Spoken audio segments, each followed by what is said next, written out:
Hi నమస్తే, welcome to Mara media. నేను మీ కేవీఆర్. శ్రీవారి లడ్డు వివాదం అటు తిరిగి ఇటు తిరిగి సుప్రీంకోర్టుకు చేరిన సంగతి తెలిసిందే కదా. చంద్రబాబును అంటే జీవితకాలం వెంటాడుతూనే ఉంటా, ఆయన అవినీతికి పరాకాష్ట అంటూ సంచలన వ్యాఖ్యలు చేసిన సుబ్రహ్మణ్య స్వామి ఇందులో ఇంప్లీడ్ అయి లడ్డు వివాదానికి సంబంధించి సుప్రీంకోర్టులో ఒక అడ్వకేట్గా సీనియర్ న్యాయవాదిగా ఆయన కేసు వేయడంతో ఒక్కసారిగా దేశం ఆసక్తి మొత్తం ఇప్పుడు సుప్రీంకోర్టు ఇవ్వబోయే తీర్పు మీద నెలకొని ఉందన్నమాట. మొత్తం 5 పిటిషన్లు ఈరోజు విచారణకు రాబోతున్నాయి. ఈ తీర్పులో ఏమొస్తుంది అన్నది కూడా చూసే ప్రయత్నం చేద్దాం.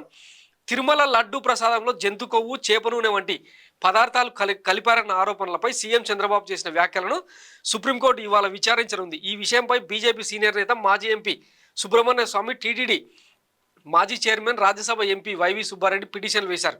ముఖ్యమంత్రి చంద్రబాబు నిరాధార ఆరోపణలు చేశారని, జంతువుల కొవ్వు, మిగతా పదార్థాలు కలిశారని వ్యాఖ్యలు చేశారని పిటిషన్లో సుబ్రహ్మణ్య స్వామి పేర్కొన్నారు. కావున తిరుమల ప్రసాదంపై నిజాలు నిగ్గు తేల్చాలని సుబ్రహ్మణ్య స్వామి పిటిషన్లో కోరడం గమనార్హం. వైవి సుబ్బారెడ్డి కూడా లడ్డు కల్తీ విషయంపై సుప్రీంకోర్టు రిటైర్డ్ జడ్జి నిపుణులతో విచారణ చేయించాలని పిటిషన్లో కోరారు. సుబ్రహ్మణ్య స్వామి పిటిషన్పై కేసు టేకప్ చేయడం ఇది చంద్రబాబుకు గట్టి షాక్ అనే ప్రచారం జరుగుతుంది. ఇప్పటికే తిరుమల లడ్డు కల్తీపై నిజానిజాలు నిగ్గు తేల్చేందుకు ఏపీ ప్రభుత్వం గుంటూరు ఐజీ సర్వశ్రేష్ఠ త్రిపాఠి నేతృత్వంలో విశాఖ రేంజ్ డీఐజీ గోపీనాథ్ జెట్టి, కడప ఎస్పీ హర్షవర్ధన్ రాజు సభ్యులుగా సిట్ను ఏర్పాటు చేసిన సంగతి తెలిసిందే. దీంతో ఇవాళ సుప్రీంకోర్టులో తిరుమల లడ్డు వివాదంపై జరిగే విచారణ అందరి దృష్టి నిలిచింది. ముఖ్యమంత్రి చంద్రబాబు చేసిన ఆరోపణలపై న్యాయస్థానం ఎలాంటి తీర్పు ఇవ్వబోతుందన్నది ఆసక్తిగా చూస్తున్నారు. సో తీర్పు రాలేదు. ఇప్పటికే మన బోకు పత్రికలు ఏం రాస్తా ఉన్నాయంటే, సిట్ దూకుడు, సిట్ స్పీడు, తిరుమల లడ్డు వ్యవహారంలో విచారణ మొదలు, 9 మంది సభ్యులతో సిట్ ఏర్పాటు, దర్యాప్తు వేగవంతం చేసిన బృందం 3 బృందాలుగా విడిపోయి ఎంక్వైరీ, కల్తీ నెయ్యి వాడకంపై వివరాల సేకరణ, టీటీడీ ల్యాబ్లోనూ విస్తృత తనిఖీలు, బుధవారం ప్రభుత్వానికి నివేదిక. దీంతోపాటు చెన్నైలో ఏ సంస్థ అయితే వివాదాల కేంద్ర బిందువు ఏదో ఏఆర్ డైరీస్ ఫుడ్ సంస్థలో కూడా విచారణ చేసేందుకు సపరేట్ టీమ్స్ వెళ్ళినాయట. ఏం లేదు, ఊదు కాలేదు, పీరలేదు ఈ కేసులో. జస్ట్ అంటే కోడిగుడ్డు మీద ఈగలు వీకడం తప్పిస్తే ఏముండదు. ఎట్లా గుర్తిస్తారు? ఆల్రెడీ 4 ట్యాంకర్లు నెయ్యి రిజెక్ట్ చేస్తామని చెప్పి మన స్వయంగా చిన్నబాబు గారు, యువ నాయకుడు నారా లోకేష్ తన ట్వీట్లో పెట్టుకున్నాడు.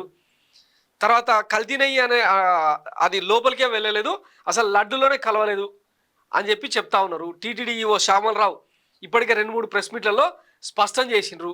ఇక NDDB national dairy development bank సంబంధించిన కూడా రకరకాల వివాదాలు. గతంలో కోబ్రా పోస్ట్ అనే సంస్థ 450 కోట్లు తీసుకొని ఇష్టం వచ్చిన వాళ్ళకు ఇష్టం వచ్చిన సర్టిఫికేట్ ఇచ్చే సంస్థ అది. దాని నైతికత నమ్మలేమని చెప్పి గతంలోనే విమర్శలు వచ్చిన నేపథ్యంలో మరి ఈ వివాదాన్ని ఎట్ట తేలుస్తారు అనేది ఇప్పుడు ఆసక్తికరంగా మారింది. ఇక వీళ్ళ మాటల్లోనే పవన్ కళ్యాణ్ గారేమో ఒకటి మాట్లాడతారు, చంద్రబాబు గారేమో ఇంకొకటి మాట్లాడతారు, బీజేపీ వాళ్ళేమో ఏకంగా జగన్ వేసేస్తామని చెప్పి బీరాలు పలుకుతూ ఉంటారు. సనాతన ధర్మానికి కొత్త దేవుళ్ళు పుట్టుకొస్తూ ఉంటారు. మరోవైపు కర్ణాటక, తమిళనాడులోని మత పీఠాధిపతులు ఎవరైతే ఉంటారో వాళ్ళందరూ కూడా దుమ్మెత్తి పోస్తూ ఉన్నారు. ఏంది లడ్డు వివాదం ఏంది, దాన్ని రాజకీయంలోకి లాగడం ఏంది అని. అయినా మనకు బుద్ధి రాదు. ఇట్లా పేపర్లలోనేమో సిట్ దూకుడు, ఇంకా త్రిపాఠి దూకుడు. సిట్ ఎవరిది? ముఖ్యమంత్రి సిట్ అంటే సిట్టు, స్టాండ్ అంటే స్టాండ్. ఆయనకు అనుకూలంగానే కదా నివేదిక ఇచ్చేది. దానికి ఇక గాడిదలు ఓనర్ పెట్టినాడు, ఓనర్ పెడతా ఉన్నారు. రోజు టీవీలలో డిబేట్లు. ఇంకా అసలు ఆకు పోగకు తేడా తెలియని వాళ్ళందరూ తీసుకొచ్చి చర్చలు, టీవీ స్టూడియోల్లోనే తీర్పులు ఇచ్చేస్తూ ఉంటే ఇంకా ఎవరిని నమ్మాలి? ఇప్పుడు సుప్రీంకోర్టు ఏమిస్తుంది, ఎట్లాంటి తలంటు వస్తుంది, ఇవన్నీ చూడాలి కదా. చూసిన తర్వాత కదా మాట్లాడాలి.